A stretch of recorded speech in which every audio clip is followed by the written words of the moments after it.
Estamos de regreso en W Radio y como les decía hace un momento, hoy es el Día Internacional de Cáncer Infantil. Y aunque ustedes digan, oye, pero yo no tengo hijos, no importa.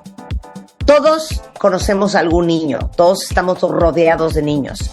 Y al final, estas cosas que hacemos son justamente, y estos temas de los cuales hablamos, es para darles a ustedes las herramientas para tener más control de su salud y de la salud de la gente que nos rodea.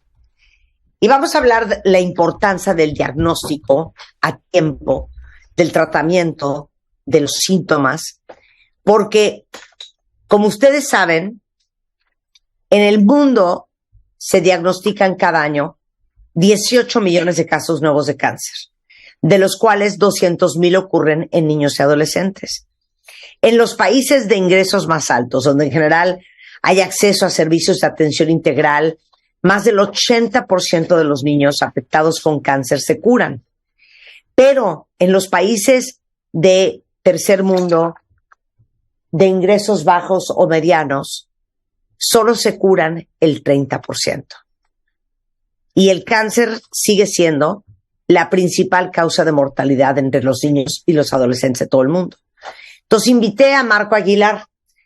Marco es oncólogo, es pediatra, es miembro activo del International Society of Pediatric Oncology y miembro del grupo de pediatría oncológica integral. No puedo creer, Marco. O sea, ¿qué clase de estómago tienes tú para haber escogido ser pediatra oncólogo? Pensando en lo que ves todos los días, Marco. Sí, muchas gracias, Marta. Rebe, buenos días. Sí, clase de estómago, uno muy irritado, Marta, porque sí tenemos que afrontar muchos retos en esto. Y como bien lo dijiste, los países de altos ingresos económicos alcanzan 80-90% de curación. México, específicamente, la cifra oficial es alrededor de 50%. Sí, entonces tenemos todavía una brecha muy importante. Por lo tanto, tenemos que enfatizar y difundir todo esto, sensibilizar a toda la población, como bien lo dices, en este Día Internacional de la Conmemoración contra la Lucha del Cáncer Infantil, que es justo el 15 de febrero.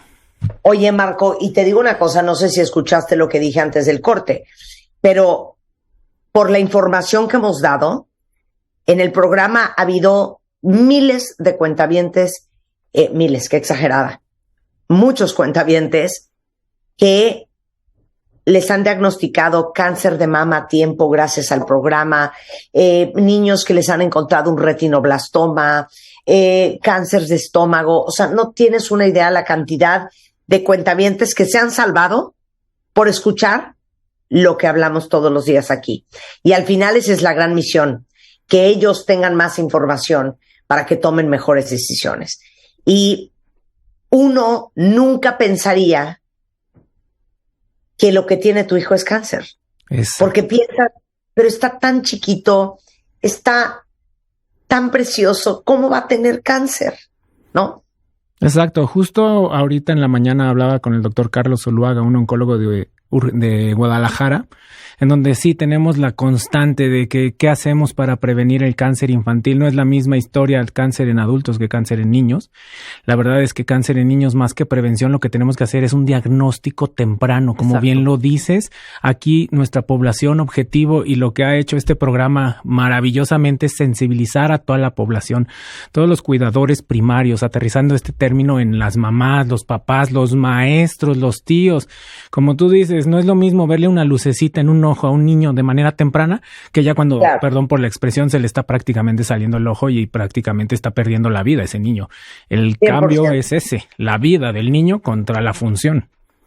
Pero oye, es bien interesante, yo pongo mucha atención a todo lo que dicen mis especialistas. Acabas de decir, en adultos se puede manejar la prevención, en niños no. Explica por qué.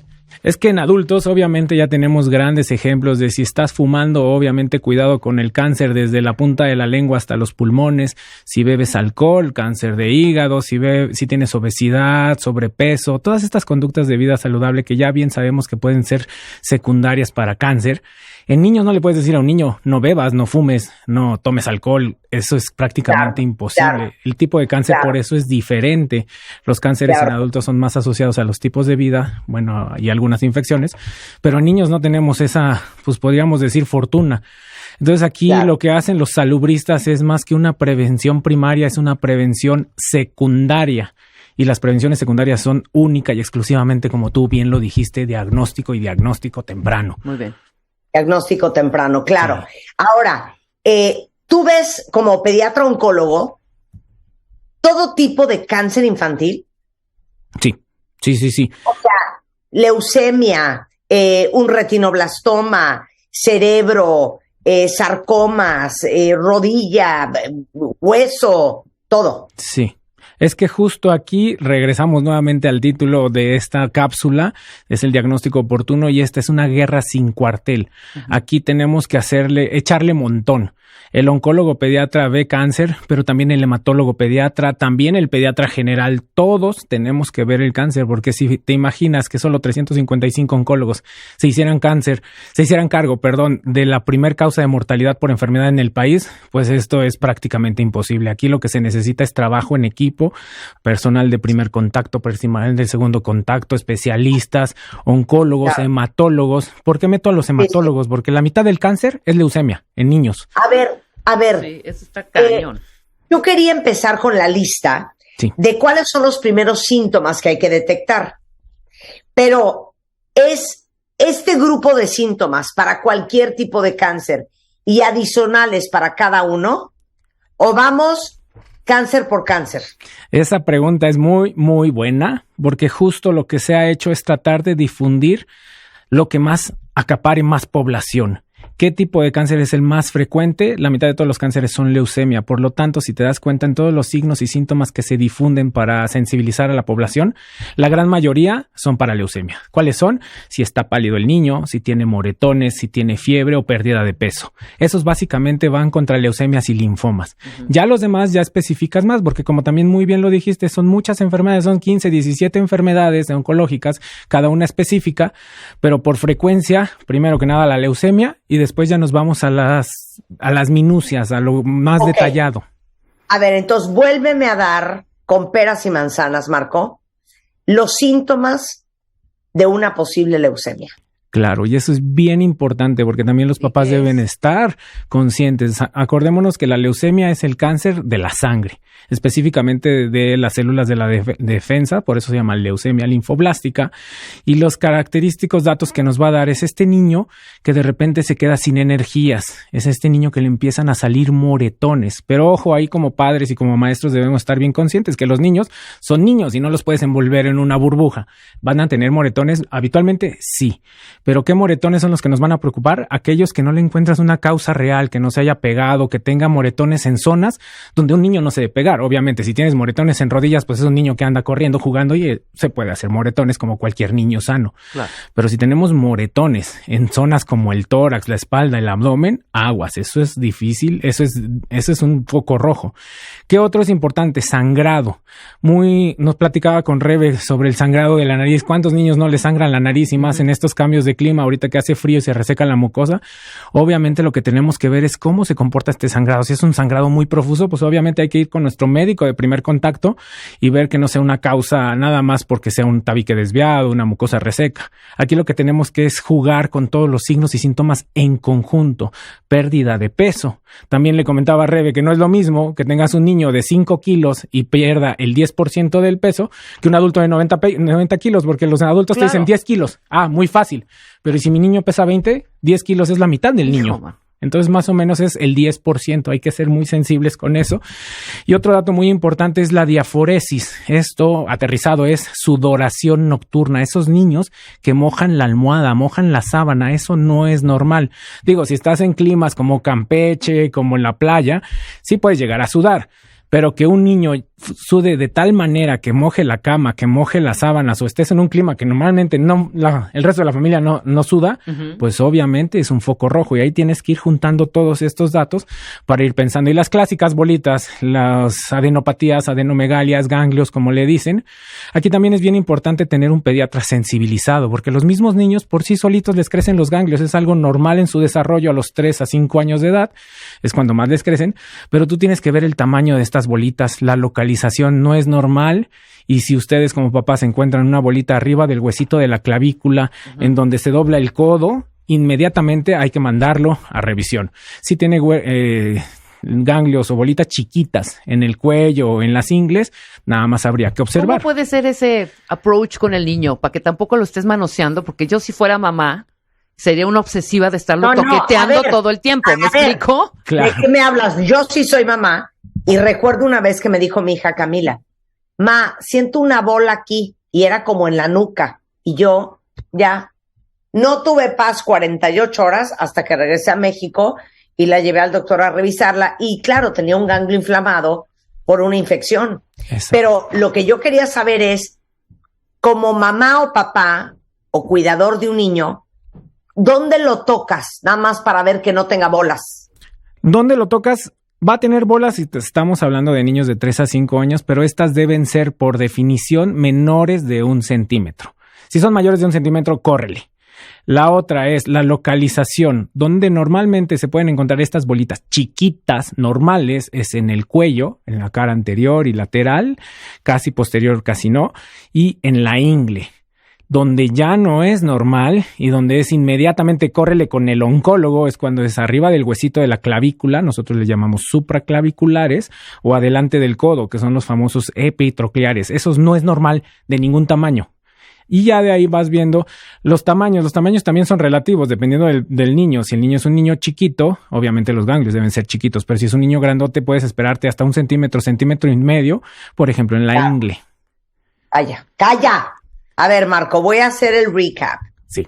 Primeros síntomas a detectar: niños que sudan en la noche excesivamente, sí, que pierden peso sin ninguna razón aparente, sí, les duelen los huesos y articulaciones, y quiero hacer aquí una pausa, porque muchas veces si tu hijo te dice, Marco, mamá, me duelen las rodillas, dices, claro, es que estás creciendo. Exacto, ese es un foco rojísimo, el famoso dolor de crecimiento. Nunca debemos asumirlo como normal, siempre debe ir un pediatra a revisar esto.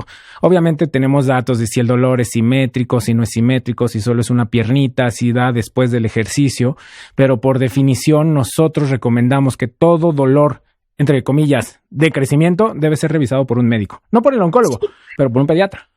Sí, niños que están muy pálidos, que se cansan muy rápido, que están apáticos, que están fatigados. Y luego fiebres persistentes o recurrentes, es decir, que duren varios días y que no ceden a tratamientos. Esa es la clave, que no ceden a tratamiento. Ya acudiste con un médico, ya te dio el tratamiento que él determinó, porque puede ser sintomático o puede ser antibiótico. Aquí tampoco quiero difundir que todos los niños reciben antibiótico, sino reciben un tratamiento dirigido de acuerdo a cada niño. Y si pasa más de una semana y eso no mejora, ojo, eso necesita una revaloración. Claro. Ahora, vamos a abrir el corchete de las variantes más comunes de cáncer infantil. Claro. Y vamos a empezar con la leucemia, que es el cáncer en la sangre. Explícame por qué este es el más común en los niños. Fisiológicamente, ¿qué pasa? También otra pregunta muy buena. Como ya dijimos, obviamente los niños están expuestos a muchas infecciones, a muchos virus, bacterias, y por lo tanto necesitan tener un crecimiento de las defensas normal y habitual para ellos. Obviamente en algún momento de esto se puede volver loco y ahí desencadenar en cáncer. Entonces, eso explica por qué en la población pediátrica hay más leucemias que en cualquier otra edad. La leucemia linfoblástica aguda representa la mitad de todos los cánceres en pediatría. Supera por mucho a los cerebrales, supera por mucho a los sarcomas o a los abdominales. Pero sí tenemos que estar muy conscientes de que no puede haber como una causa directa, porque muchos papás nos llegan y nos preguntan quién fue el culpable, se enfermó, fumé frente a él, bebí. Al momento, ahorita no tenemos como un culpable directo, pero sí sabemos que es el cáncer más frecuente y lo que más tenemos que hacer es detectarlo a tiempo para favorecer que se pueda curar. A ver, pero entonces el cáncer el cáncer de sangre, la leucemia, básicamente, ¿qué es? ¿Los glóbulos blancos, los rojos, las plaquetas? ¿Qué es? Exactamente, los glóbulos blancos bebés. Por eso es que se llama linfoblástica. El término blasto es que es algo indiferenciado. En esta etapa de la vida nosotros estamos expuestos y debemos estar expuestos a todos estos estímulos para realizar y desarrollar adecuadamente nuestras defensas. Por eso es que estos niños tienen la capacidad de multiplicar estas células. El problema es cuando uno de estas células precursoras, inmaduras o blastos se vuelve loca, y cuando decimos loca es que se vuelve inmortal y tiene la capacidad de reproducirse las veces que quiera, y por eso es que de ser una sola celulita se hace una gran enfermedad que denominamos ya como leucemia. Pero sí, es eso, que en ese momento tienen la capacidad porque el cuerpo así lo necesita. Es algo normal, es algo fisiológico que estemos expuestos a los distintos eventos infecciosos, alérgenos, todos estos para tener un sistema de inmunidad completa y pleno. Oye, ahora dime una cosa, Marco. Platícanos tu experiencia. ¿Cuándo aparecen en tu consultorio niños con leucemia en etapas muy tempranas? ¿Y cómo son los casos o qué es lo que dicen los papás cuando son leucemias muy avanzadas? Ay, esa es la historia y el pan de cada día, y no quisiera como tal decirlo, pero es la realidad en México. En México, 3 de cada 4 niños llegan con enfermedades neoplásicas avanzadas. O sea, el diagnóstico oportuno todavía hay una brecha muy grande que tenemos que atacar. Existe, la verdad de las cosas es que hemos ido cada vez haciendo todos los oncólogos y hematólogos del país campañas de sensibilización y cada vez se puede ir mejorando esto. Pero la realidad ahorita es que los cánceres o los niños con enfermedades neoplásicas llegan cada vez más tardíos y esto empeoró en la pandemia. En la pandemia sucedió, antes llegaban y tenían historias de 3 a 5 médicos previamente que nadie había pensado en cáncer y llegan de una manera muy tardía. Ahora, post pandemia, en este periodo que todo el mundo estuvimos recluidos, también la gente se recluyó y no buscó atención médica. Y entonces estamos encontrando que están llegando con enfermedades todavía más avanzadas.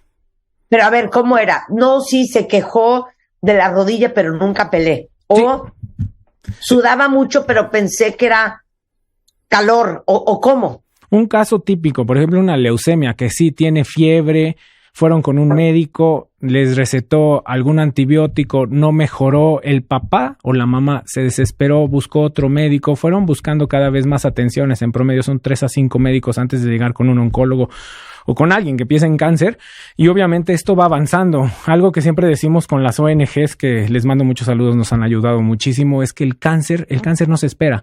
Si tú le das un antibiótico, si tú le das medicamentos para paliar o para mejorar esta fiebre, esta calentura, estos datos de que, ay no, pobrecito, le faltan vitaminas, obviamente la enfermedad sigue avanzando y el pronóstico para que se cure, porque algo también que difiere mucho de los adultos es que los niños acá se curan. Un niño curado se reintegra a la sociedad completamente. Son niños, son adultos ahorita productivos que están integrados a la sociedad. Entonces, lo que debemos pugnar es por tener más de estos niños curados. Y sí, la constante es varios médicos que no pensaron en su momento en cáncer y el cáncer fue avanzando, independientemente si es leucemia o fueron algún otro tipo de neoplasia. A ver, porque la fiebre no paraba. No. Esa es una variable. Exacto. Otro ejemplo. Vamos a lo de los sarcomas, las famosas bolitas o chuchumos que le dicen en la calle a algunas personas del sector salud. Por definición, todas las bolitas que salgan en extremidades en los niños y adolescentes no son benignas. Hay que ir por ellas, como tú bien lo dijiste. Como pasó con tu hija, una bolita atrás de la oreja no es normal. No es normal, será infeccioso, será neoplásico, será lo que sea. Y ni especular, ¿no? Exacto. No, espérate, es un barrito, no, espérate, es una bolita de grasa. No especulen, vayan al oncólogo, punto. Las bolas, siempre lo ha dicho Martí, siempre lo hemos repetido aquí en el programa, las bolas son del oncólogo. Exacto, no estar especulando y ver, ay, se le va a quitar con esta pomadita, porque hemos tenido N número de casos que van con el huesero, van con el sobador. Con el sobador, yo sé de unas historias es que a mi niño le estaban sobando esta bolita y esa bolita se convirtió en un tumor súper maligno y no te digo el final, desastroso. Bueno, sí, pero a ver, pero entonces explícame, apareció la bolita en un niño y cómo es, nadie lo peló o creyeron que qué. Sí, creyeron que era, como bien dijo Rebe, una bolita de grasa, algo así. Una condición característica del cáncer infantil es que estas bolitas no disminuyen de tamaño, van creciendo, van creciendo, van creciendo. Y hemos tenido casos en donde las bolitas famosas, estas chiquitas, llegan pesando kilos en un niño. kilos, porque fueron con uno, fueron con otro, lo sobaron, le pusieron esto. Y la verdad, como dice Rebeca, es completamente distinto el escenario en un niño que solo tenía una bolita, se la quitabas y se acababa la historia, a un niño que le tienes que hacer cirugías tan radicales como amputaciones y pelear por la vida del niño solo por este periodo que se perdió entre uno y otro y otro. Claro. Bueno, a ver, ¿alguna otra historia? Porque estos ejemplos nos dan mucha referencia a todos los que te estamos escuchando, Marco, para que una fiebre que no se va, una bolita que aparece, esos son 2 indicadores de que hay que llevar al niño a que lo chequen. Sí. ¿Otra más? Hay muchísimas y me encanta porque, por ejemplo, los tumores que son más frecuentes después de leucemia son los tumores del cerebro. Y los tumores del cerebro necesitas un pediatra que esté muy abusado en el desarrollo neurológico de un niño. No es lo mismo un niño chiquito, mediano, grandote, entendiéndolo como preescolar, escolar, lactante, adolescente. Cada uno de ellos te va a dar signos y síntomas completamente distintos. Desde que el niño, el lactantito, ya se sentaba, ya tenía control de cuerpo y de repente se empieza a volver a caer o a regresar en estos hitos del neurodesarrollo, eso es un foco rojo que necesita una atención. A cosas tan sutiles como, por ejemplo, en los adolescentes, cambios de humor, que pongo entre comillas porque ¿qué adolescente no tiene cambio de humor? Pero de repente cambios de humor muy drásticos, de repente que no tengan una buena visión. Esto es muy característico en adolescentes, entonces sí tenemos que estar muy apegados a alguien que esté muy sensibilizado en el desarrollo normal de un niño y adolescente para saber qué no es normal y inmediatamente ver qué está sucediendo. A ver, dame los síntomas de cáncer cerebral. Justo. Aquí me gusta dividirlos en 2. En niños chiquitos y en niños grandotes, porque como pediatra no puedes tratar igual a todos. Un niño chiquito, él va normalmente adquiriendo nuevas habilidades. Tú como mamá lo viviste, cómo viste que la niña de repente empezaba a tener sonrisa social, de repente ya después seguía las cosas, de repente ya tenía o agarraba las cosas de una manera muy gruesa, se llama pinza gruesa, y luego pinza fina, luego se sentaba, luego se gateaba, luego se paraba. Eso es lo normal. Pero si de repente uno de estos niños chiquitos estás viendo que ya tiene su pinza gruesa y de repente se le va, aguas, se está retrocediendo. Ya tenía pinza fina y después ya no puede y otra vez regresa a pinza gruesa. Y ya tenía el niño que se sentaba, el clásico que los acomodan con los cojines y de repente se los vas quitando porque el bebé ya se sienta solito. Sí, sí, sí. Pero si de repente el bebé no se sienta solito y vuelve a caerse o no tiene estos hitos conforme a lo de su edad con niños de la misma edad, aguas, porque los tumores cerebrales están a la orden del día, es el segundo cáncer y debemos estar bien sensibilizados al claro, respecto. Nosotros tuvimos, ¿te acuerdas, Marta, a un testimonio aquí precisamente que su chavito tenía en el tallo cerebral, tenía el tumor. Y se dio cuenta, ¿sabes cómo? Tenían un trenecito rojo que movía siempre el chavito para jugar, ¿no? Y un día le dijo al niño, pásame el trenecito rojo, mi vida. Y no pudo dárselo. Y dijo, espérame, aquí algo está súper mal, ¿no? Claro. No pudo tomar el cochecito y le dijo a la mamá con su vocecita, no puedo.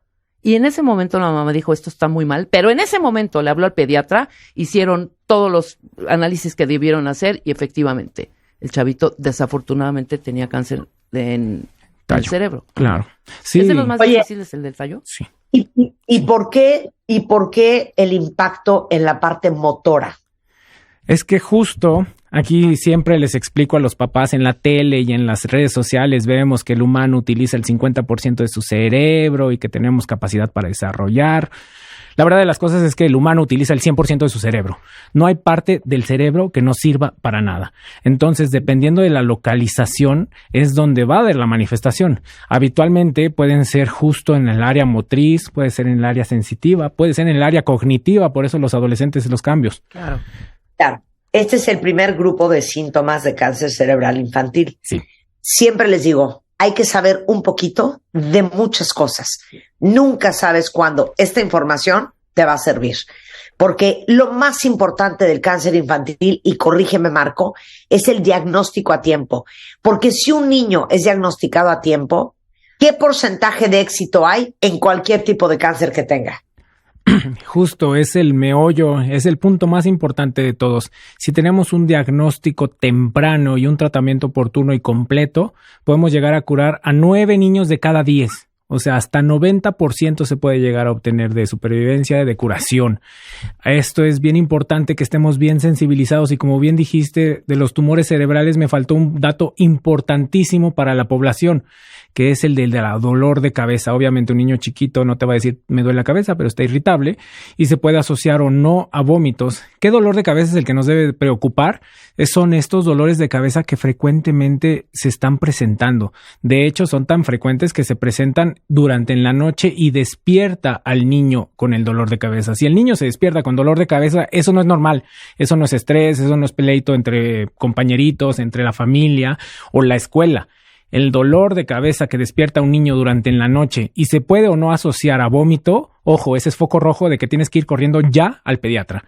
Y bueno, hablando de los sarcomas es el grupo de enfermedades que nos da en los tejidos blandos. Esto es importante porque representa lo que es uno de los tratamientos más radicales. Si hacemos un tratamiento tardío, podemos estar diciendo que estamos exponiéndolos a cirugías muy mutilantes. O sea, son niños que pueden perder la extremidad, hablando de los más frecuentes osteosarcomas en adolescentes. Estos casi clásicos casos de que es un chavo, una niña, niño de más de 13, 15 años, que empieza con una bolita alrededor de la rodilla, foco rojo, aguas con la rodilla, es donde más frecuentemente se presentan, sea arriba o abajo, pero estas rodillas que empiezan a hincharse, que empiezan a doler, que nada más es unilateral, hay que ir a ver qué es lo que está pasando. Una radiografía, una evaluación por un pediatra o por un oncólogo directamente, le puede cambiar la posibilidad, número 1, de que preserve o conserve su extremidad, o número 2, de poder pelear por la vida de este niño. Entonces,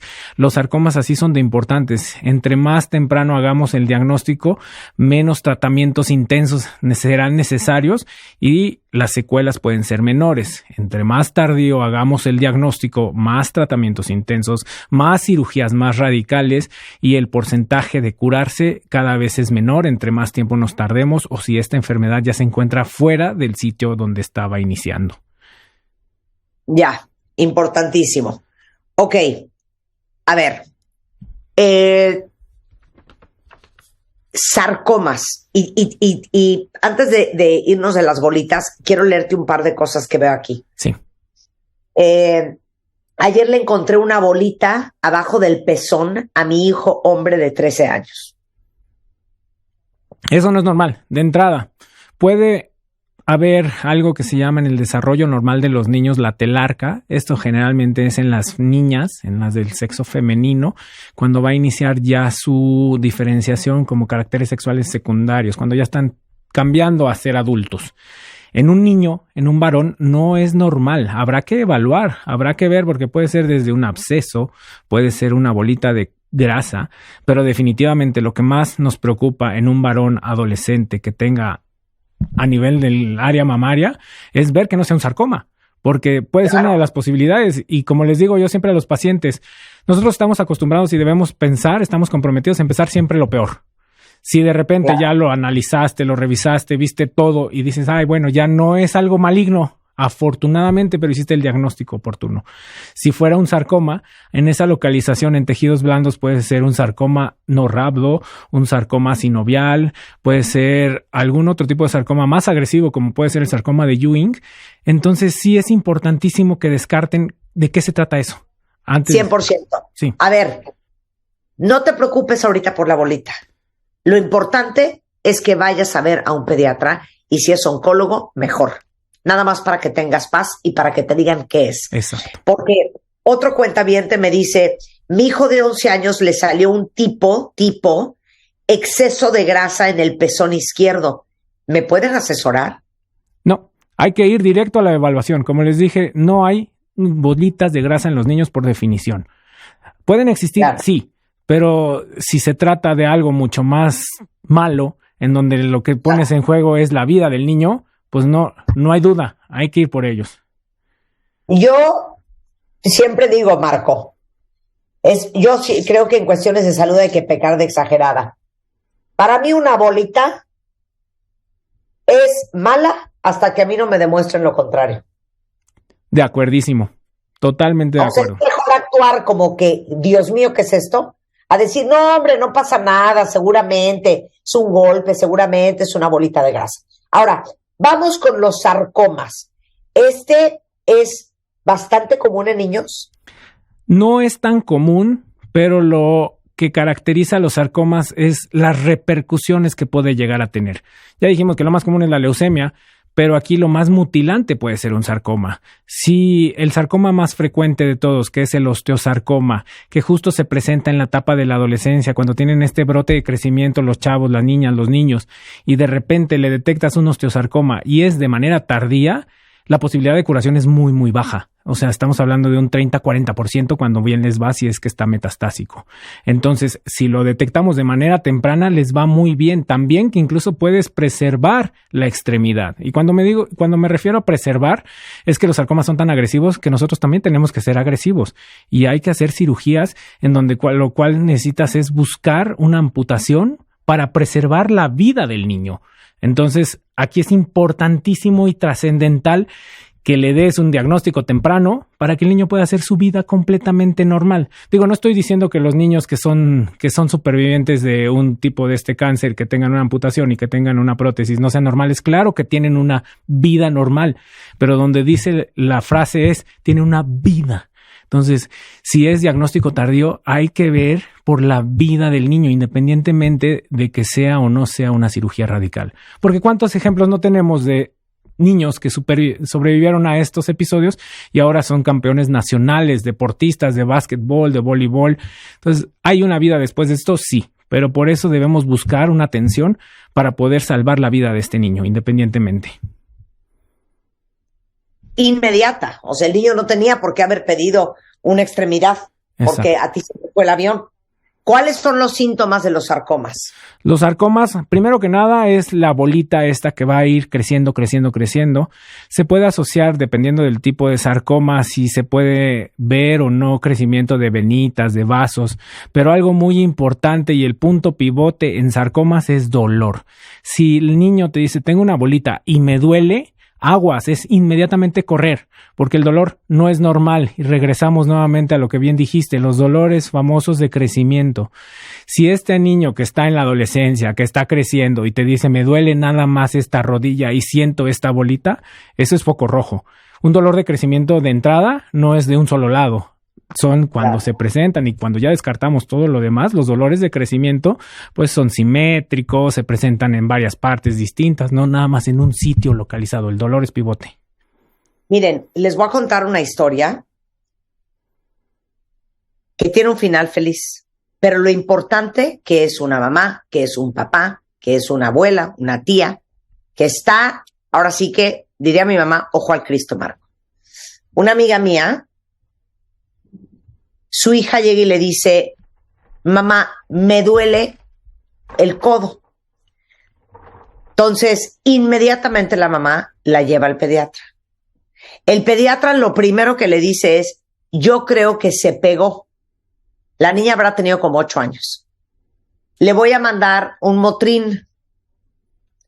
Al día siguiente, con Motrin y todo, la niña dice, me sigue doliendo. La mamá, en vez de decir, tranquila, mi amor, se te va a pasar, dijo, no. La llevó al ortopedista. El ortopedista, bastante vivo, le dijo, no me gusta, vamos a hacer una resonancia. Le hacen la resonancia y es una bola. Y entonces entra el especialista en tumores de tejido blando, entra el oncólogo, oye, pues vamos a hacerle una biopsia. La mamá dijo, mañana. O sea, todo esto en 48 horas. Le hacen la biopsia, esto que el otro. La mamá obviamente devastada con una preocupación de qué será. Y para hacerles el cuento corto, no era un tumor. Era un tipo de tuberculosis en piel, en músculo. ¿Puede ser granulomatosis, Marco? Sí. Sí. A la niña le dieron una pastilla 6 meses para la tuberculosis y tan se acabó el cuento. No pudo no haber sido el final y eso pudo haber sido un tumor. Y entre que el pediatra dijo, dale un Motrin y tú creyendo que el Motrin no le hace, y si empiezas con un viacrucis, pudieras haber pedido muchísimo tiempo. A lo que voy es que las mamás, los papás, los cuidadores de niños, tenemos que pensar mal hasta que no nos comprueben lo contrario. Totalmente de acuerdo. Aquí fue algo infeccioso, afortunadamente, pero así se debe actuar. Así se debe actuar ante los sarcomas. Si detectas una bolita, inmediatamente hay que saber qué es, porque cambia mucho de nada más quitarla, hacer una amputación o hacer un tratamiento extremadamente agresivo para tratar de salvar la vida del niño. Estamos hablando de la vida. Claro. Oye, bueno, te voy a hacer una pregunta muy dura. Entre más rápido diagnosticas, más económico el tratamiento. Totalmente. Esto también es algo que deberíamos pugnar ante todas las autoridades de salud. Agarremos el ejemplo de la bolita. Si la bolita es pequeña y con una cirugía, con una resección completa, valora si le das radio, quimio, etcétera, completamente diferente a si haces un diagnóstico tardío en el cual tienes que ir a múltiples cirugías, múltiples quimioterapias, múltiples radioterapias y a la vez las secuelas de que se pudo haber infectado por esos tratamientos tan intensos, a la vez la secuela de haber requerido una amputación. También la secuela psicológica, que no nos volteamos a ver, pero cuánta gente tiene estas alteraciones psicológicas por unos tratamientos tan intensos. Obviamente esto al final, si haces una suma de todo lo que gastaste entre un tratamiento temprano y un tratamiento tardío, obviamente hay una gran diferencia en recursos. Entonces, no solo es cuestión de nosotros como lo vemos y dar el diagnóstico y curar cada vez más niños. También en términos de salud pública nos puede repercutir en ahorros increíbles en los cuales puedes invertir este dinero para tratar a más niños. Porque ¿cuánto te cuesta tratar un niño con el cual tienes que hacer muchas intervenciones versus un niño que nada más con una sola intervención pudo haber sido curado? Entonces sí, la respuesta es sí, hay una repercusión económica en un diagnóstico tardío. Ahora, dime la verdad, Marco. ¿Hay suficiente medicina para tratar niños con cáncer en México? Esa es una pregunta que desde el tramo internacional, aterrizarlo al tramo nacional y el tramo particular, la medicina, nunca habrá medicina suficiente para tratar tantos niños tan tardíos.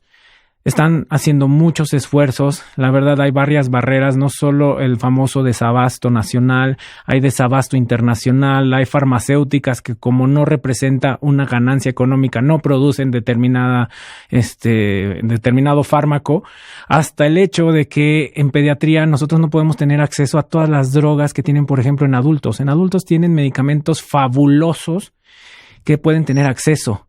Pero si los aterrizamos a pediatría, estos medicamentos fabulosos, aparte de que no los podemos dar, son extremadamente caros y no hay seguro que lo cubra, no hay bolso que lo alcance para todos estos niños. Entonces hay muchas barreras que tenemos que librar para justo que los niños reciban el tratamiento completo y subrayo completo y adecuado. Porque sí se pueden ir haciendo cambios. Pero si lo que estamos buscando es salvar la vida del niño, tenemos que pugnar porque tengan el acceso a todos estos medicamentos. Ok, hablamos de leucemia, hablamos de cáncer cerebral, hablamos de sarcomas. ¿Los retinoblastomas?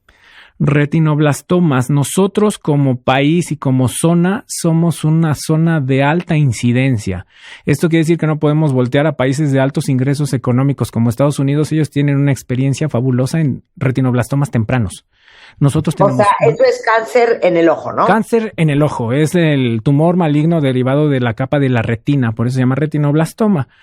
Y este cáncer generalmente tiene como más tendencia a los países de ingresos económicos medios y bajos. Entonces es como un efecto dominó, ¿no? No se sabe. Hay gente que piensa que puede estar asociado a algún tipo de infección. Hay gente que por la misma exposición. Pero el ejemplo clásico en nuestro país, los estados del sur, Chiapas, Campeche, Tabasco, tienen mucha mayor presentación de casos de retinoblastoma o de cáncer de ojo. Lo malo de aquí es que el cáncer de ojo es muy drástico. O salvas el ojo o salvas la vida. Tanto así es importante el diagnóstico temprano. Si llega de manera temprana, le puedes salvar la visión, le puedes preservar el ojo. Si llega el cáncer muy tardío, ahí lo que tienes que pugnar es por la vida del niño, porque por definición, y como dicen nuestros maestros, un cáncer de ojo que se sale del ojo es mortal. Claro. Así de grave. Entonces, tan sencillo como verle el ojito. ¿Has tenido casos avanzados de retinoblastomas? Muchísimos. Y ¿Cómo? A ver, pero es que lo que yo quiero entender es que llegan los papás y te dicen ¿qué? Justo, la barrera social. Otra de nuestras barreras que tenemos que librar como país es que tenemos al bebé, que le ves la lucecita en el ojo, porque inicia como una lucecita a través de la pupila.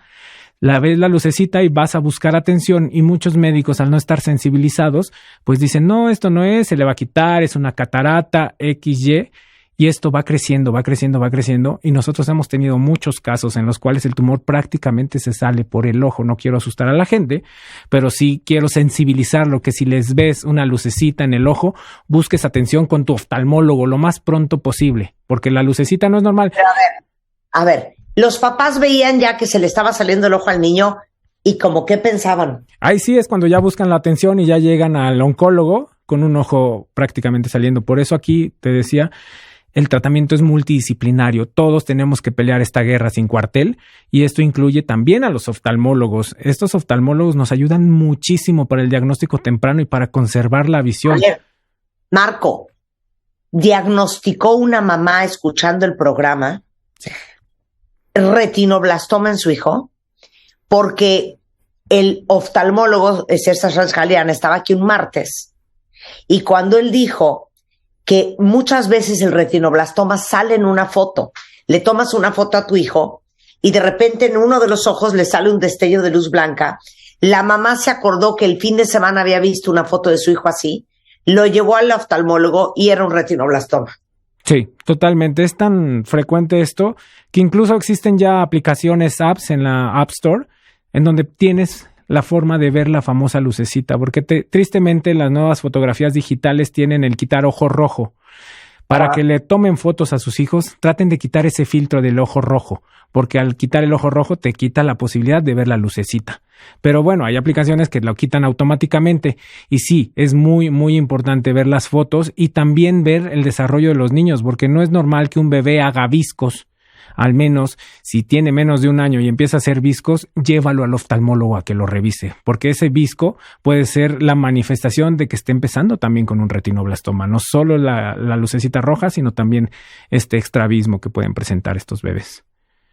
Bueno, yo pecaría de decirle a todos ustedes, cuentavientes, que si algún día su hijo tiene alguno de estos síntomas, sudoración excesiva en la noche, cansado, desanimado, desganado, pálido, está perdiendo peso, tiene fiebre y no se le termina de quitar, trae una bolita, no desaparece la bolita, le duele la cabeza, se le saltan los ojos, cualquier cosa rara, directamente yo lo llevaría con un pediatra oncólogo, sin tomar el riesgo de que mi pediatra se le vaya el diagnóstico y yo pierda tiempo.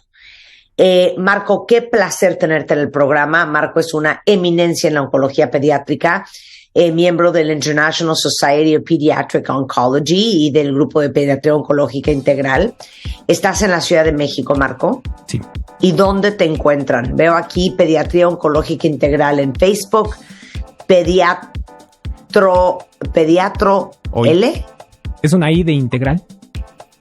Pediatroi. Sí. O sea, Pediatro-I en Twitter, Marco Onco-Ped, y está en el 5340,000, y le pueden mandar un mensaje igualmente a pediaoncológica@gmail.com.